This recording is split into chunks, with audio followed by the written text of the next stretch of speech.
we are going to begin with the second day of our symposium. I hope that all of you could rest after the very interesting day we had yesterday, with many interesting presentations.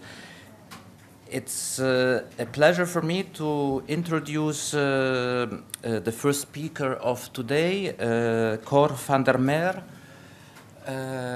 from the Mercator Research Center of the Fryske Academy in Ljouwert.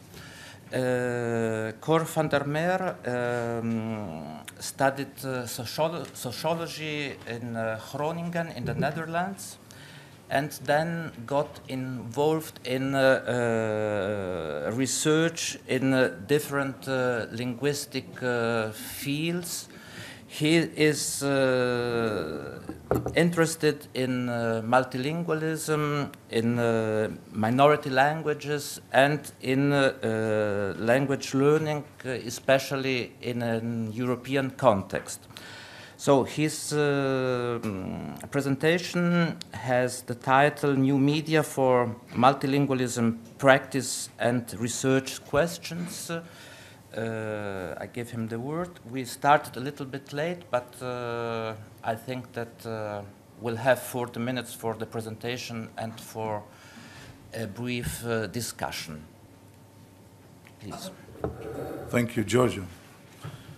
Goedemorgen allereerst. Het is mijn soort nog en willen dat ik je wat vertellen maar over mijn werk bij het Mercator Kenniscentrum. Good morning, everyone. It's my pleasure to be here. I want to thank the organizers for the invitation. A few words of Frisian to get a multilingual flavor to this session as well. I'm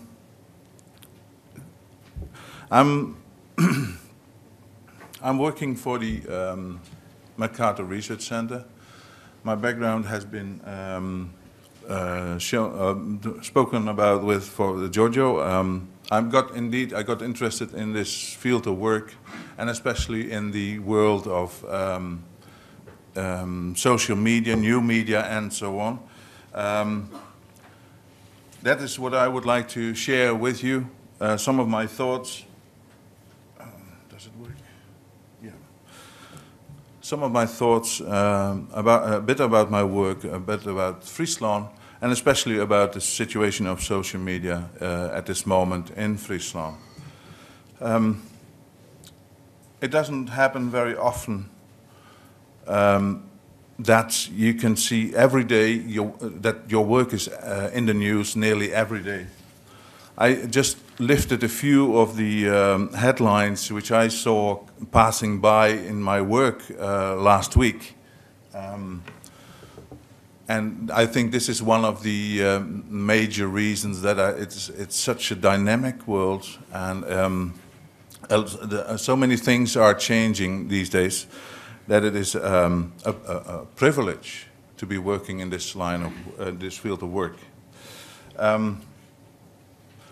So you see a few headlines which I just grabbed from the paper last week, which passed my office, my bureau. This is exactly why it is so dynamic.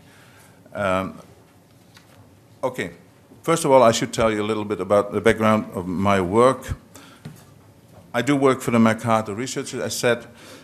It has a number, most of you will probably know the Mercator Research Center. It has several activities. Amongst them, of course, research, but we also publish a wide range of reports, research reports, also newsletters, and quite famous are the series of regional dossiers, of which we have more than 40 at this moment, about 42, describing the situation of minority languages in Europe in education systems. We have an expert database. Some of you might be in it, otherwise please try to get in. It is a database being used for question and answer services. Also, we try to involve these experts in our conferences and seminars. What you can see below, that is one of our tasks, is also to organize these conferences and seminars. We do that regularly, mostly about 2 or 3 times per year, that we organize these kind of events in Ljouwert, sometimes elsewhere. We also have the network of schools, a network of schools placed in areas, multilingual areas, in Europe and sometimes even beyond. What we try to do with the network of schools is that we try to connect teachers with each other, sometimes parents and sometimes students, pupils with each other. I just grabbed this opportunity to invite you for our next event. I couldn't resist. Our next event in June is next June 20 to 23.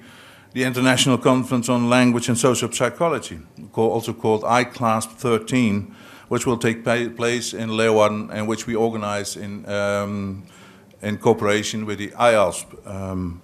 So there are at least 200 have registered yet. There are a few places available. So if you have the opportunity, and some of you have been in Ljouwert before, and so far I heard only positive news about this event, which we had 1.5 years ago, a EUNoM event. This is your opportunity to be back in Ljouwert. In November we will organize, it's not completely fixed the date yet, but a European expert seminar, which probably will take place on social media in November. We do that in cooperation with the Basque Ministry of Education and Research. Also, I should mention this Mercator network. The Mercator network exists already since 1987. It started with 3 partners, one in Ljouwert, one here in Barcelona, and one in Aberystwyth in Wales. Recently, 2 new members have been added. In Budapest, the Hungarian Academy of Sciences, and the Eskilstuna, well, at this moment it is Stockholm University in Sweden. And yes, you can find us on Twitter and Facebook too. So if you want to follow the news, you can find us there as well. Then a bit about Friesland. Most of you probably know now where to find Friesland. It's one of the provinces of the Netherlands, which is a small country, as you know, but we have about 16 million inhabitants in the Netherlands. The arrow tries to look at this orange top, which is the province of Friesland. This is the province, actually, and we have approximately 600,000 inhabitants in this province. The language command of the community is that around 54% of the speakers have the Frisian language as their mother tongue. But 94% can understand the language. Around 74% can speak the language, and 65% reading them, and 26% writing. And this writing, relatively low figure on writing, explains that Frisian has been very much an oral language. It is exactly this number which is changing the last few years a lot. When I started in this line of work in around 2004, 2005, over here it said 17%. So there's a huge change. People tend to want to write their own language as well. And in this case, the 26% of writing will increase quite a lot, I think, because the social media create here an opportunity for people to start writing it and to want to write it.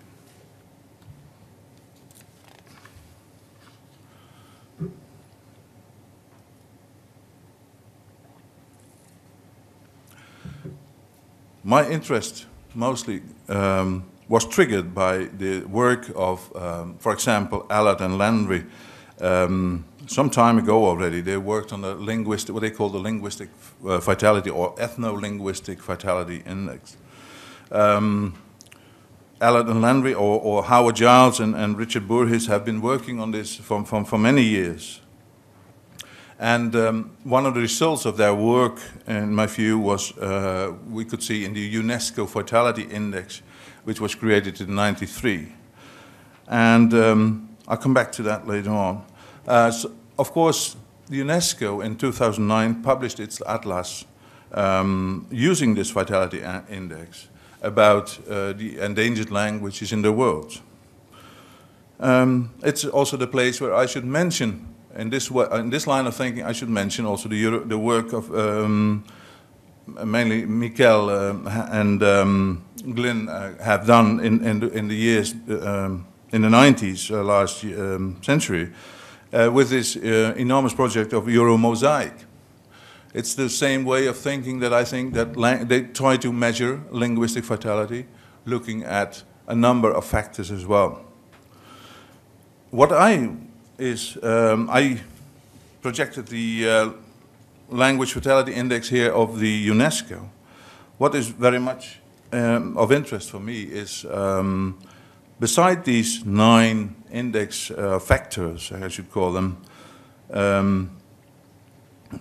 there is one factor, response to new domains and media, which is very much underestimated and which has changed a lot the last few years, of course. And exactly this is what I would like to connect with each other. This Vitality Index, the work on the new domains, as they call here, and new media, and the social media as they are being used nowadays by our younger people. So this is one way of looking at the at my research ideas. I have written a research proposal. I was hoping that I could present some data for you at this moment. A research headed for Friesland, but it was for economic reasons I had to wait a little bit. I hope to be able to be doing that in the future, in the near future. Some research questions with us. I then, for this research, had to look at is the language choice for communication on social media. Of course, the when people are using it, or the frequency of the number of times they use it, and how, the question of technology and opportunities, with whom, looking at a social network in a sense, and the why, which is a question of the attitude. Language proficiency and also the language quality is a specific field. I don't know if we have the opportunity within this kind of research to look at the quality, as have been discussed yesterday as well. Some argue that it is not important to look at the quality of language use or the language proficiency. Some others do. In this research, I had not real plans to look at that aspect. It's much more of what and when opportunities are created for minority languages or other languages as well in this new era. This research, what I had written, this research proposal is looking at pupils for about 14 years old and about 18 years old. And one of the ways to collect data is actually using social media itself.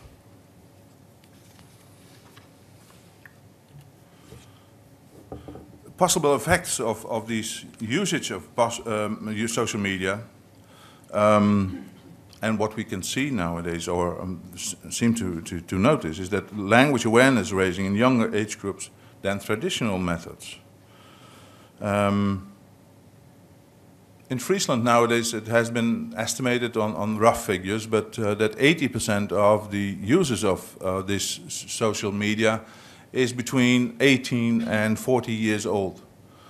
And it's almost 60% between 18 and 30 years old. So that's quite a young group, and it creates a lot of interesting possibilities. Because in our more traditional ways of trying to grow awareness, trying to motivate people to use the languages are mostly addressed to an older setting. But this is a perfect way of addressing also the younger people. Of interest is, of course, also the possibility of to look into people, what they actually group, the groups of people they use the language in. Is it their own peer group, so to speak, or do they create new communities? There is a lot of opportunity to create their ways to using these, for example, Facebook. There is quite a strong Frisian Facebook. Do they also meet? And so I would like to know what kind of networking is going on there. There will be an increase of writing skills. As I said, a lot of people in Friesland hardly know how to speak, to write their own language. We have seen some initiatives that they try to write the language now, even without hardly knowing how it exactly has to be done. They do it, and just try because they feel it as their language and they should be able to write it. And most of all, it's also an improvement of the imago of a language. It's more cool now to use your own language.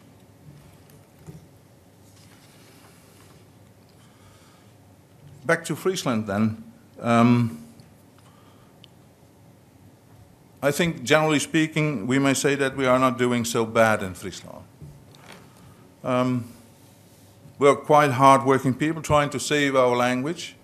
We do that through different kinds of projects. The Trilingual education project started more than 10 years ago, almost 15 years ago now, working with an idea of including 3 languages as instruction in primary schools. That means in our case that we use Dutch, Frisian and English as language of instruction. There's of the total of 500 primary schools in Friesland, approximately, we have about 10% which is now trilingual or calls themselves a trilingual school.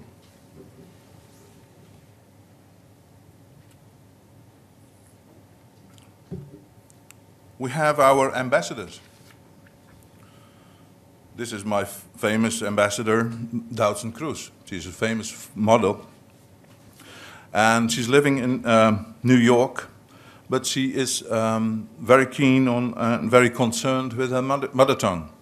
So whenever she has the opportunity, she will work as an ambassador for the Frisian language. And of course on social media. The Frisians are quite heavy users of social media.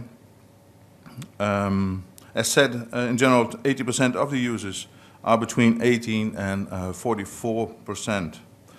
It seems that about 56% of these users are women and 44% men. A number of projects have been taken place, which I think is very interesting, and I would like to share them with you because it's very intriguing that these projects are doing so well. This is one initiative, Woord van de Dag, it means like word of the day, where a sort of a forum, and you can decide in a forum as a group of people what is the most nicest day or the word of the day. And that word is being published in a daily paper. So people really feel very closely connected to what is, and their vote is being used in this sense of what is the word of the day. We also had a Facebook initiative where people were invited to write their favorite saying, to send their favorite saying in Frisian to the institute which initiated this. And hundreds of people did so, or thousands actually, and this resulted in a publication actually. So we used Facebook there to collect all kind of Frisian sayings, and this book was later on published as hard copy as well. And you can see then that people want to have this book and to see if their saying and so on is inside, and that their name is being mentioned as well. So there's a nice way of cooperation in favor, actually, for the language, but where these media is playing a big role.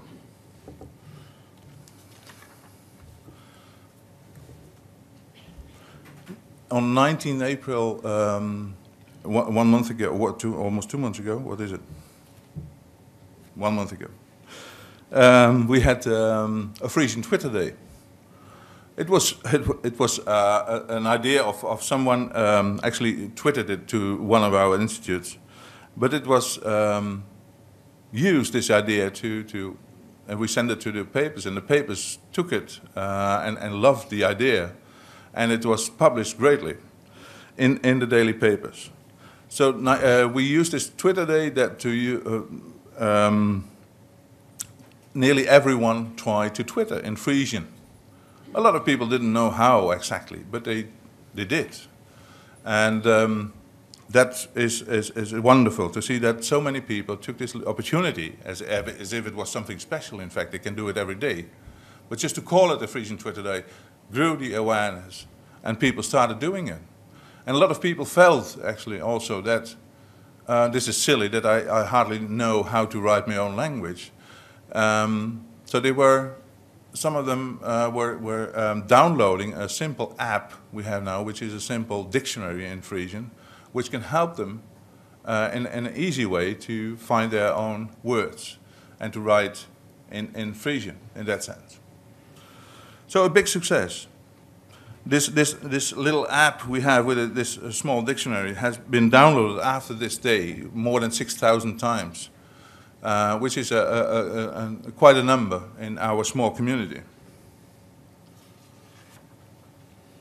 But also other things have been developed through this media, also by using this media.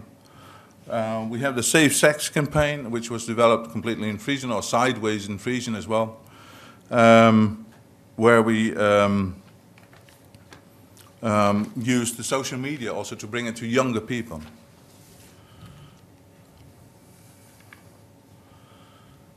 Then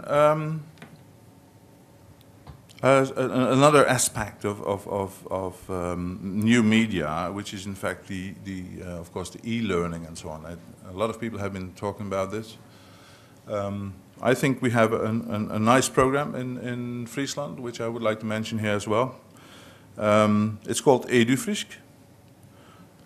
It has been developed in Friesland as well by the AFUC, an institute for courses, Frisian courses. It was meant for learning Frisian language, but it used Dutch language as a medium of instruction. Very important is that also people using the system also get familiarized with the Frisian culture. The target group was initially planned for an age group above 16 years old, and people of all proficiency levels could work with it.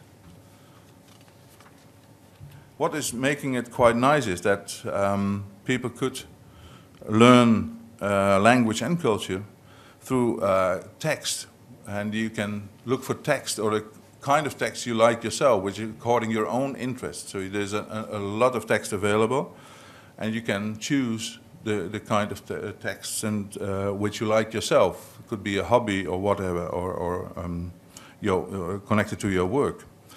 But you also can use music and songs to learn the language. Poetry is available, and of course games, and which is also being found by the younger generation now. So they in a playful way, they learn to their language, Frisian language.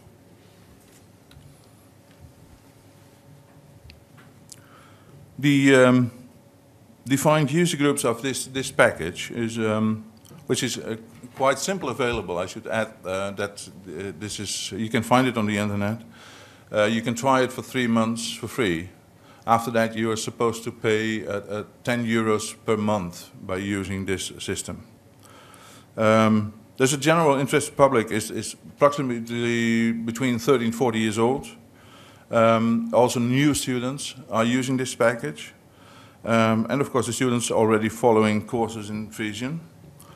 Teachers use it, young people, but also the root seekers. We have a lot of people who emigrated from Friesland to areas where, well, it could be Canada, New Zealand or Australia, whatever, and they found out that their grandmother or grandfather is suddenly talking on his, when he's getting old in a language that they don't understand. So there are quite a number of these kind of people who think then, I want to know, where are they coming from? I want to know this language. And this creates the language, the easy accessible way to do so. Of course, expert groups and language fanatics. The features of this package is that you can develop your own personal profiles. It connects you with virtual communities, which also gives you opportunities to chat with each other and to use the language in a very friendly way and easygoing. As I said, the expert groups also mean that this package, the people working behind this package develop special packages for special work groups. Could be jurisdiction, for example. I know that people or teachers, so there are special groups and especially develop packages for these kind of working groups. Podcasts are being used for learning as well, and at this moment they are working on conversion to an easy conversion possibility, so that also other minority language groups can use this package. The experiences so far are, it's very successful. It's running now for a few years and it's developing into a full-grown package. It's a quick learning. People are using the system in a very intuitive way and analytical for themselves. It seems that in this way, in giving them the freedom in this package, means that they are very quick learners. But in general, there is a very low demand for exams or certificates. People do not want to do this. They just want to learn, and they don't mind if they have a degree or a certificate or whatever. Well, that brings me to the end of of my little presentation. I'm happy that I could share my thoughts with you. I want to thank you for your attention, but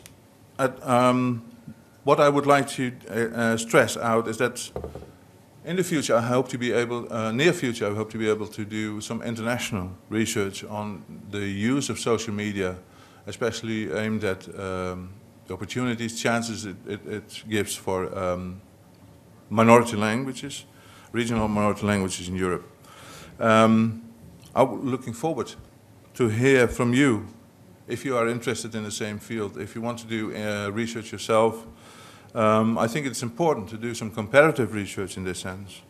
I would be very interested to see what it can give to us for as language maintenance. I'm interested to see what kind of people are actually participating in these communities. And of course, we need data, we need statistics. And one new aspect which recently comes up more and more is the use of social media in the classroom. And I think this is, we have heard from Norbert yesterday, for example, that there are a lot of things going on in that way as well. Also in the sense of the minority languages, I think it creates opportunities there. I had already quite numerous discussions with Daniel. I think we are thinking in the same way, we're on the same wavelength, so in the future we hope to be able to work together in that sense as well. We'll be discussing that in ongoing contacts. Well, this brings me more or less to the end. I want to thank you once more, and I wish you a pleasant day further. Thank you.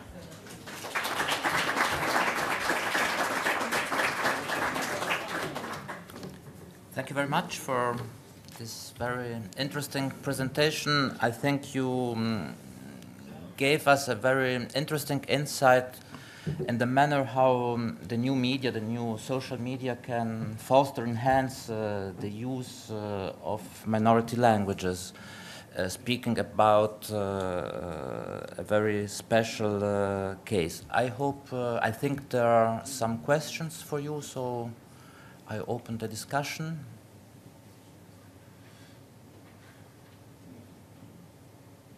It was clear for everyone. Maybe please, no?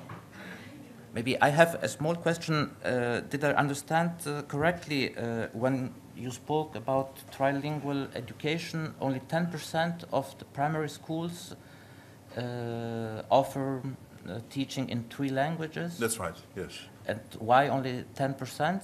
It's a kind of experiment, and you're going to have more schools offering this kind of multilingual education, or is there not a great interest? No, you're right. Thank you.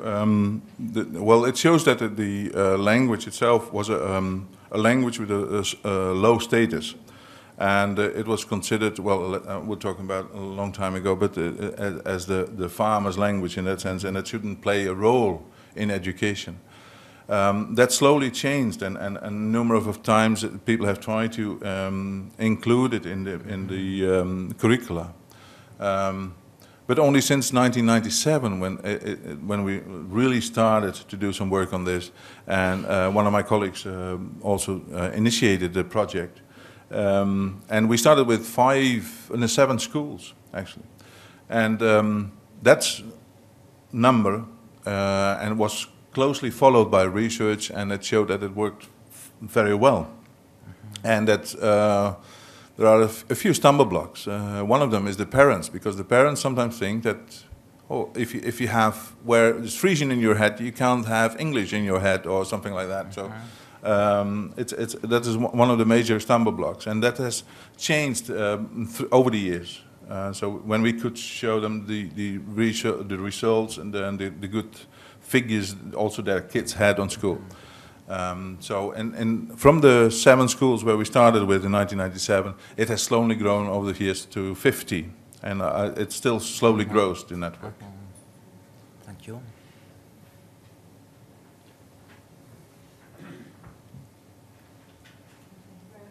Thank you very much, Ko, for your interesting talk. I was just thinking, coming back to your last slide, looking at the international research project, which you... Can you hear me? Yeah.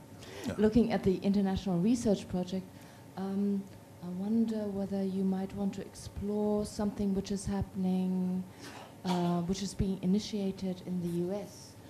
The American Research Foundation is very much looking into programs which use cyber networks and against language death. So there are a lot of projects at the moment which are being funded which concern American Indian languages which use cyberspace in order to prevent them from language death.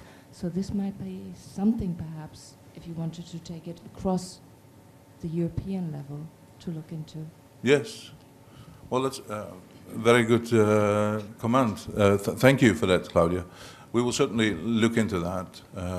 It creates opportunities. Very often the research funded by the American Research Council is not often to be used in Western Europe, but we can from our side, there are also possibilities in Western Europe for this kind of research, so we can connect there. Thank you. It's a very good comment. Thank you.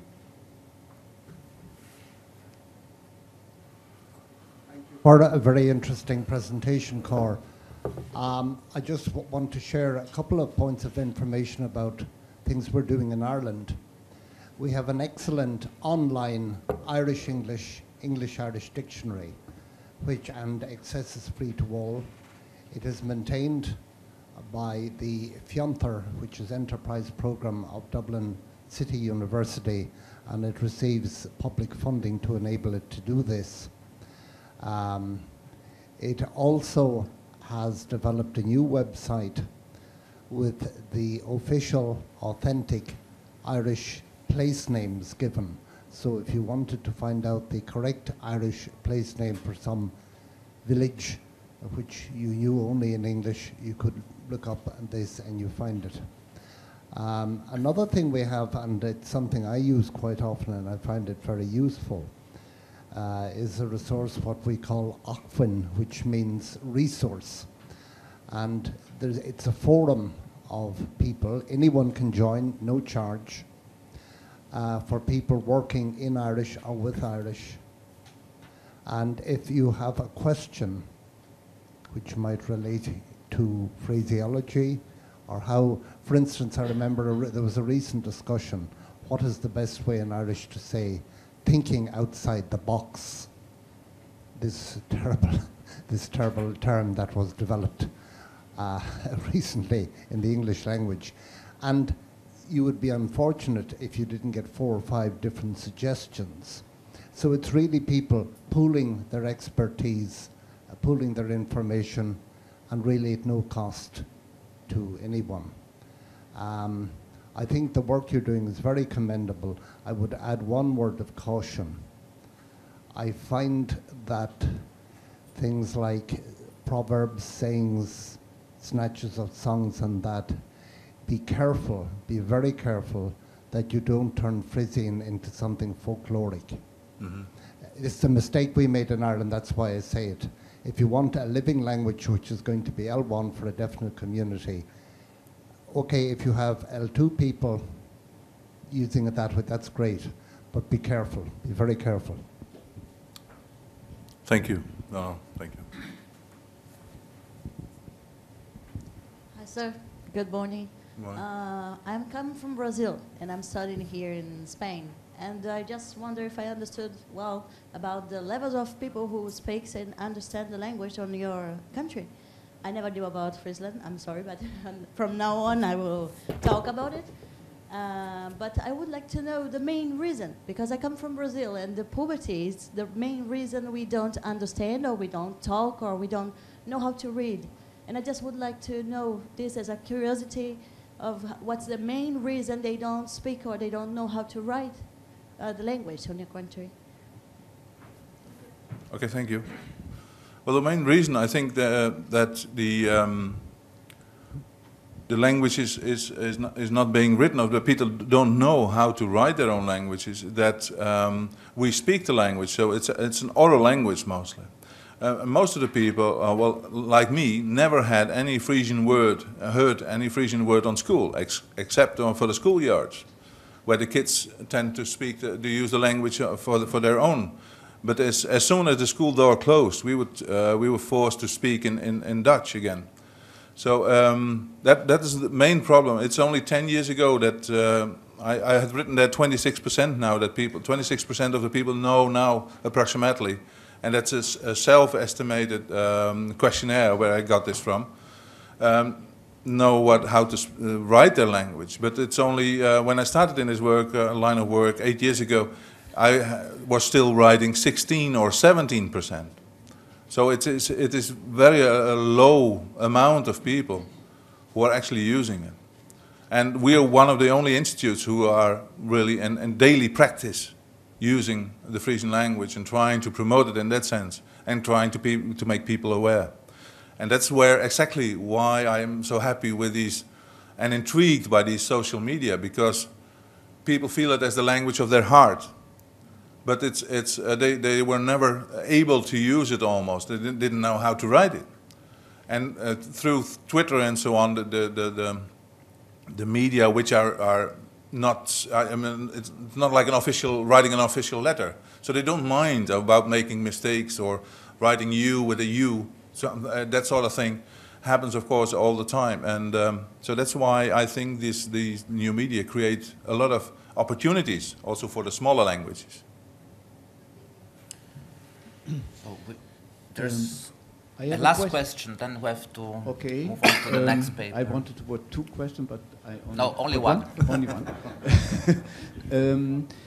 My question concerns the precise or precisation of the bilingual education in a formal setting. So do you have or do you practice bilingual communication, bilingual education or trilingual education from kindergarten age until just the end of the high school throughout the curriculum in just, let us say, formal program?